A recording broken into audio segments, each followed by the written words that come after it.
Тухайн технологийн тоолд нэмэлт төрөлд оруулах тухай энэ хуулийн төслийг бол дэмжиж байна. Ялангуяа одоо ихтэй сургуулиуд маань судалгааны чиглэлээр илүү дагнсан байх. Одоо энэ чадамжийг бий болгохын тулд энэ хуулийн нэмэлт өөрчлөлтүүдийн чухал гэж харж байгаа. Зүгээр энэ хуулийн төсөл ингээд батлагдсанаар ер нь одоо ойролцоогоор жилдээ манай ихтэй сургуулиуд хэдэн удаагийн тендерт оролцоод хэд орчим одоо тэрбум төгрөгийн одоо жилийн орлого олохоор ойролцоогоор тооцоолж байгаа юм бэ гэж нэгдүгээр асуулт. За хоёрдугаар асуулт болохоор бол мэдээж энэ хуулийн төслийг боловсруулахдаа бас тодорхой хэмжээний судалгаанууд хийгдсэн байгаа гэж бодож байгаа. Яам агентлагууд энэ хүрээлэнгүүдээр маш их юм судалгааны ажлууд хийгдээд байх шиг байгаа.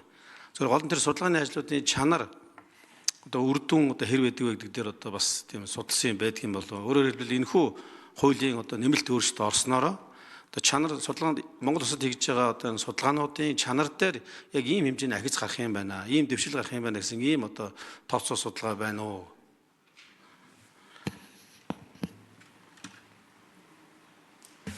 Хэн хариулах вэ? Яригдл шүү. Хариулна.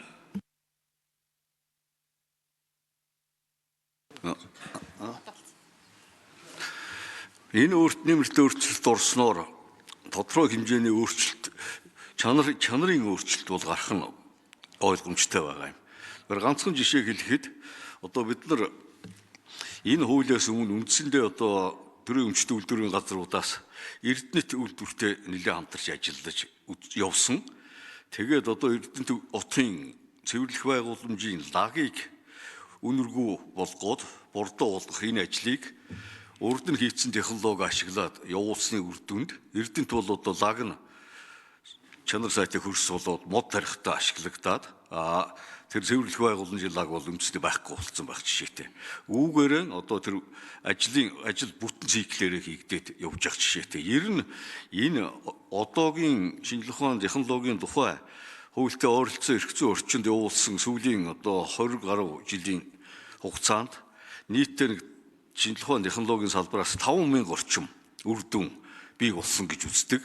За энэ 5,000 орчим үр дүнгийн одоо 60 гаруй хувь нь бол дандаа гадаадын болоо дотоодын эрдэм шинжилгээний бүтээлүүдэд хэвлүүлсэн өгүүлэл.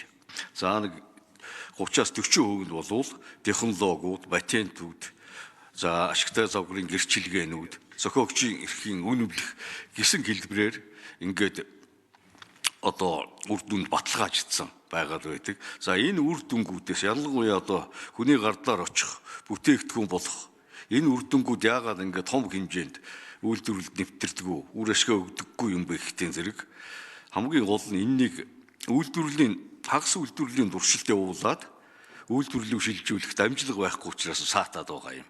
Одоо ингээд төрийн өмчтөд үйлдвэрийн газрууд, засгийн газраас ийм одоо технологиг нэвтрүүлээд энэ ажлыг одоо гүйцэтгэмээр байна гэдэг энэ тендерийг зарлаад явах юм бол эрдэмшилгээний байгууллагууд энэ хийсэн үрдэн дээр тулгуурлаад нэгдүгээрт, хоёрдугаарт энэнийг цааш нь хөгжүүлээд бодиттой ийм бүтээл гаргах энэ байдал бол эрс нэмэгдэл гэж харж байгаа.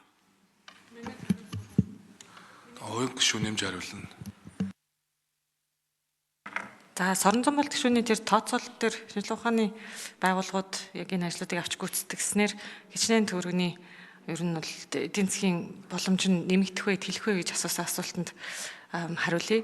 Тэгэхээр 2026 оны төсөв энэ хуулийн төсөл болохоор ер нь улсын төсвөөр зарлагдж байгаа шинжлэх ухааны чиглэлийн ажлуудыг яг энэ Актайн болон одоо төрийн өмчөд ихтэй сургуулийн судлаачид өөрсдийнхөө чиглэлийн дагуу орж хийх боломж нь бол нээгдэнэ.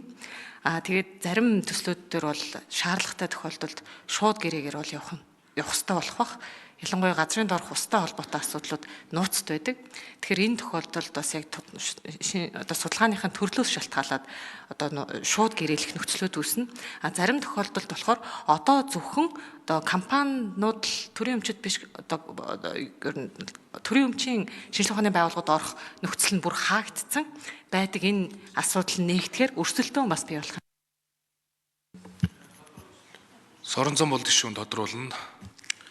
За түрүүн нөгөө танилцуулга дээр энэ төрийн өмчийн ихтэй сургуулиудын хөрөнгийг бас энэ тендер худалдаа хуулинд оролцохдоо ашиглах тухай дурддагдах шиг боллоо. Тэгэхээр яг ямар хэмжээний хөрөнгийн тухай яригдчих байна вэ гэдэг ийм асуулт байна. Болдын оюун гишүүн. За түрүүн бас тооцоо дээр гүйцэж хариулж амжсангүй. Тэгэхээр жил бол өөр байна. Нөгөө үндсэн чиглэлээрээ байгууллагууд орж ажил хийх учраас тухайн жилдээ ямар ажлууд зарлагдахаас шалтгаалаад өөр байна. Тэгээ манай хууль хилцэх хэсгийн дэмжигдчихээр нь 2026 оны төслүүд төлөвлөгөөг харж хагаад яг одоо хүрээлэн сургуулиар нь хэрвээ тухайн ажлыг авах юм бол ийм байдлаа, ийм төвөрөгийн ажлуудыг хийх нэ гэд хариултыг бэлдэж орж ирж танилцуулъя. За тэр төрийн өмчийн одоо ихтэй сургуулиуд хүрээлэнгүүд одоо сонгон шалгаруулалтад ороод шалгараад тэгээд өөртөө гүйцэтгэлийн тендерийн баталгаа өгөх одоо мөнгөн боломж байхгүй тохиолдолд өөрийнхөө өмчийг барьцаалах асуудал одоо байж болно. Тэгтэл барьцаалах асуудлыг улсын их хурал дээр шийддэг төрийн өмчийг. Тийм учраас энэ явдал ерөөсөө болдоггүй. Тэгэхээр төрийн өмчийн ихтэй сургуулиуд хүрээлэнгүүд тендерийн баталгаа, гүйцэтгэлийн баталгаа гарах боломжгүй болоод байдаг. Энэ асуудлыг л энэ хуулиар зохицуулж өгөх гэж хэлж байгаа. Дулмын бум очир гişүүн.